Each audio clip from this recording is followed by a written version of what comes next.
el apóstol San Pedro. El pescador de hombres.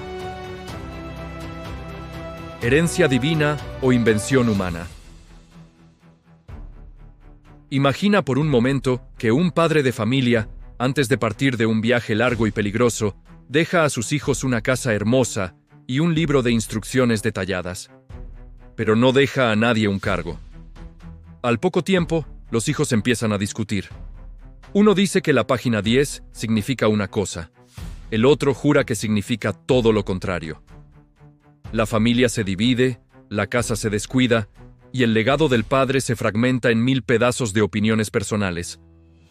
¿De verdad crees que Jesucristo, la sabiduría encarnada, fundaría su reino en la tierra y lo dejaría a merced de la interpretación individual? ¿De verdad crees que Dios nos daría una verdad absoluta, pero nos dejaría huérfanos de una autoridad visible para custodiarla? Hoy vamos a tocar una de las fibras más sensibles del cristianismo. No vamos a hablar de política, ni de los muros del Vaticano. Vamos a hablar de una promesa, de una roca y de una pregunta que podría cambiar tu forma de ver a Cristo para siempre. ¿Es el Papa una invención de los hombres para retener poder? ¿O es el último eslabón de una cadena de amor que sostiene tu propia fe sin que lo sepas? Si perdemos la figura de Pedro, tal vez estemos perdiendo algo esencial del plan de Dios para tu vida. Vivimos en la era de la autonomía total. Nos han enseñado que no necesitamos intermediarios, que mi fe es un asunto privado entre Dios y yo. Es una idea seductora. Pero miremos a nuestro alrededor. El cristianismo hoy está fragmentado en decenas de miles de denominaciones, cada una con su propia interpretación, su propio pastor, su propia verdad. ¿Es esta la unidad por la que Cristo rezó en la última cena? Que todos sean uno, como tú y yo somos uno. La desunión es una herida sangrante en el costado de Cristo, y esa herida nace de una carencia humana fundamental, la necesidad de un punto de referencia. Sin un centro, el círculo se deshace. Sin un pastor, las ovejas, aun con las mejores intenciones, se dispersan. Piensa en la Biblia. Todas las amamos, pero la Biblia no se interpreta a sí misma. Si tú y yo leemos el mismo versículo y entendemos cosas opuestas, ¿quién decide? Si nadie tiene la última palabra, entonces la palabra de Dios se convierte en la palabra de cada hombre. Y ahí es donde la verdad se diluye. Históricamente, nos dicen que el papado fue una invención de Constantino en el siglo IV para controlar el imperio. Pero, ¿y si te dijera que antes de que existieran las catedrales, antes de que el cristianismo fuera legal, los cristianos ya miraban a Roma con una reverencia especial? No por el oro que no tenían, sino por una tumba. Una tumba humilde en la colina vaticana. Muchos hoy se sienten huérfanos espirituales. Van de iglesia en iglesia buscando algo que se sienta auténtico, pero siempre terminan chocando con el mismo muro. La fragilidad del liderazgo humano basado solo en el carisma personal. El problema no es el hombre. El problema es la falta de una institución divina que trascienda al hombre. ¿Qué se rompe cuando eliminamos al Papa de la ecuación? Se rompe la continuidad. Se rompe la certeza de que lo que creo hoy es lo mismo que creían los mártires en el Coliseo. Sin el sucesor de Pedro, somos como un barco con un mapa perfecto, pero sin capitán. El mapa es la Biblia, pero sin capitán, cada marinero quiere girar el timón a su antojo. ¿Te has sentido alguna vez así? ¿Confundido por tantas interpretaciones? Aquí es donde la historia comienza a susurrar una verdad que muchos han olvidado.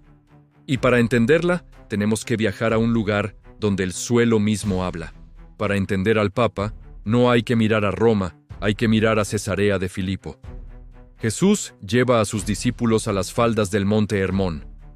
Es un lugar lleno de templos paganos, construido sobre una roca maciza. Y allí, en ese escenario visualmente imponente, Jesús lanza la pregunta: ¿quién dice la gente que soy yo? Pedro, siempre impulsivo, siempre humano, da un paso al frente. No por su inteligencia, sino por una revelación del Padre. Tú eres el Cristo, el Hijo de Dios vivo. Y es aquí donde el cielo toca la tierra. Escucha con atención las palabras de Jesús en Mateo 16, 18, 19. Pero no las escuches como una cita de libro, sino como el decreto de un rey fundando su gobierno. Y yo te digo que tú eres Pedro, Kefa, y sobre esta piedra edificaré mi iglesia, y las puertas del infierno no prevalecerán contra ella. A ti te daré las llaves del reino de los cielos, y lo que ates en la tierra quedará atado en los cielos. Muchos dicen que la roca es solo la fe de Pedro, o que la roca es Cristo mismo. Y es cierto, Cristo es la roca angular, pero un edificio tiene muchas piedras. Jesús, en el arameo que hablaba, llamó a Simón Kefa, que literalmente significa roca. Jesús no está jugando con las palabras, está cambiando la identidad de un hombre para una misión. Pero hay algo más profundo que pocos ven: las llaves. Para un judío del siglo I, hablar de llaves no era una metáfora poética, era una referencia directa a Isaías 22. En el antiguo reino de David, cuando el rey se ausentaba, dejaba a un mayordomo real a cargo. Se le entregaron las llaves de la casa. Él tenía autoridad para abrir y cerrar. Jesús es el rey de la estirpe de David. Él está restaurando el reino. Y como todo rey que asciende al cielo, necesita un visir, un mayordomo, alguien que cuide la casa hasta que Él vuelva. Pedro no reemplaza a Cristo. Pedro hace visible la autoridad de Cristo. Y si crees que esto fue un privilegio solo para Pedro, piensa en esto. ¿Por qué Cristo fundaría una iglesia sobre una roca para que se derrumbara en cuanto Pedro muriera? Las llaves no son para el hombre, son para la oficina. El oficio del mayordomo continúa mientras el reino existe. Luego vemos a Jesús en la orilla del mar, después de la resurrección.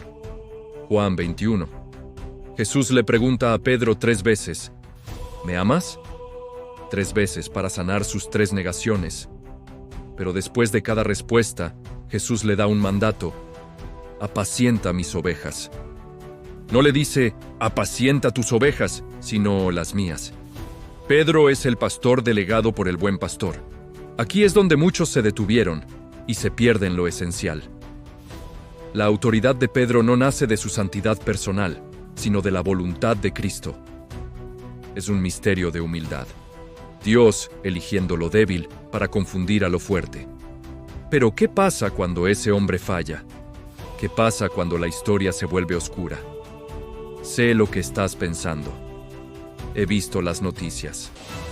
Leyó sobre los Borgia. He oído hablar de las cruzadas y de los escándalos modernos. ¿Cómo puede un hombre pecador ser el vicario de Cristo? Esta es la duda legítima que muchos guardan en el corazón. Hablemos claro, la infalibilidad no es impecabilidad.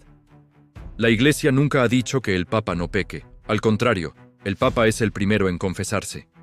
Pedro mismo, minutos después de ser nombrado roca, intentó apartar a Jesús de la cruz y fue llamado Satanás. Pedro negó a Jesús 3 veces. Pedro fue reprendido por Pablo en Antioquía por una actitud hipócrita. Pero aquí está la revelación inesperada. La fragilidad de los papas es la mayor prueba de que la Iglesia es divina.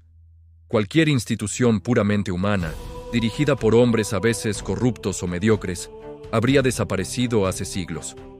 Los imperios más grandes han caído, pero la barca de Pedro sigue navegando. ¿Por qué? Porque la promesa no depende de la virtud de Simón, sino de la oración de Jesús. Lucas 22, 31-32. Simón, Simón, Satanás os ha reclamado para cribaros como trigo, pero yo he rogado por ti, para que tu fe no falle. Y tú, una vez convertido, confirma a tus hermanos. Nota que Jesús no reza para que Pedro no caiga, sino para que su fe no falle en el momento de confirmar a los demás. El Papa es el servidor de la unidad. Su función no es inventar verdades nuevas, sino evitar que la verdad antigua se pierda. Muchos dicen, solo necesito al Espíritu Santo. Pero el Espíritu Santo es el espíritu de orden, no de confusión. Si el Espíritu le dice a una persona que el bautismo es necesario, ya otra que es solo un símbolo, ¿está el Espíritu contradiciéndose? No. Es el hombre el que se equivoca. Por eso el Espíritu Santo asiste al magisterio de la Iglesia, para que tengamos un ancla segura. ¿Es el Papa un dictador? No, es un padre. Y un padre no es dueño de la verdad, es su custodio. Cuando el Papa habla ex cátedra sobre fe y moral, no está imponiendo su opinión. Está declarando lo que siempre ha creído la Iglesia desde los apóstoles. Sé que es difícil confiar en las instituciones hoy, pero la fe católica no es confianza en un hombre de blanco. Es confianza en la promesa de Cristo de que el infierno no prevalecerá. Si el papado fuera un invento humano, se habría roto bajo el peso de sus propios pecados hace 2000 años. El hecho de que siga aquí, hablando de Cristo al mundo, es un milagro cotidiano que ignoramos. Llegamos al final de este viaje. Hemos visto la herida de la división, el diseño bíblico de las llaves y la realidad humana de quienes las portan. Pero ahora la pregunta deja de ser histórica y se vuelve personal. ¿Qué cambia para ti si aceptas que el Papa es realmente el sucesor de Pedro? Cambia todo, porque deja de ser un huérfano espiritual que tiene que inventar su propia doctrina cada mañana. Te das cuenta de que no estás solo con tu Biblia en una isla desierta, sino que eres parte de un cuerpo vivo que respira a través de los siglos. Aceptar el papado no es quitarle gloria a Cristo. Es honrar el método que Cristo eligió. Él quiso venir a nosotros a través de lo humano. Se hizo hombre. Usamos madera para salvarnos. Usamos agua para bautizarnos. Y usa a un hombre débil para mantenernos unidos. Es la lógica de la encarnación.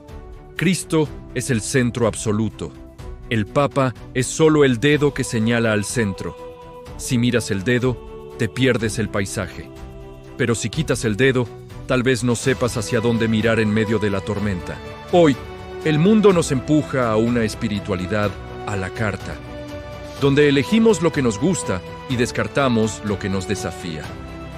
El Papa es la garantía de que el Evangelio nos seguirá desafiando, de que no convertiremos a Dios en nuestra propia imagen y semejanza.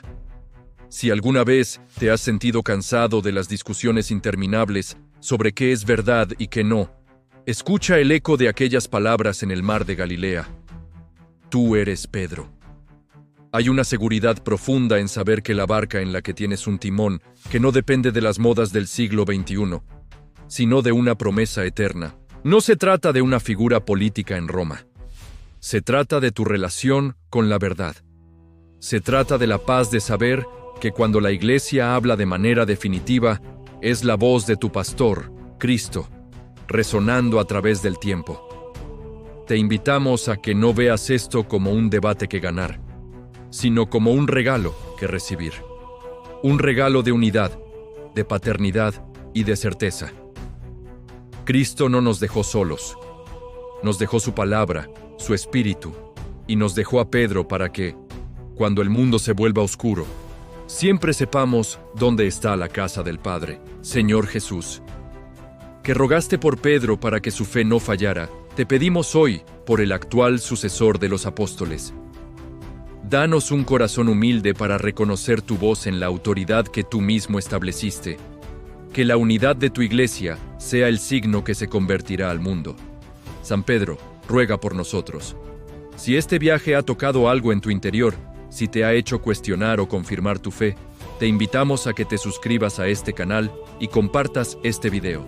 No para ganar números, sino para que más corazones encuentren el camino de regreso a la unidad de la fe. Que Dios te bendiga y te guarde en su paz. Paz y bien.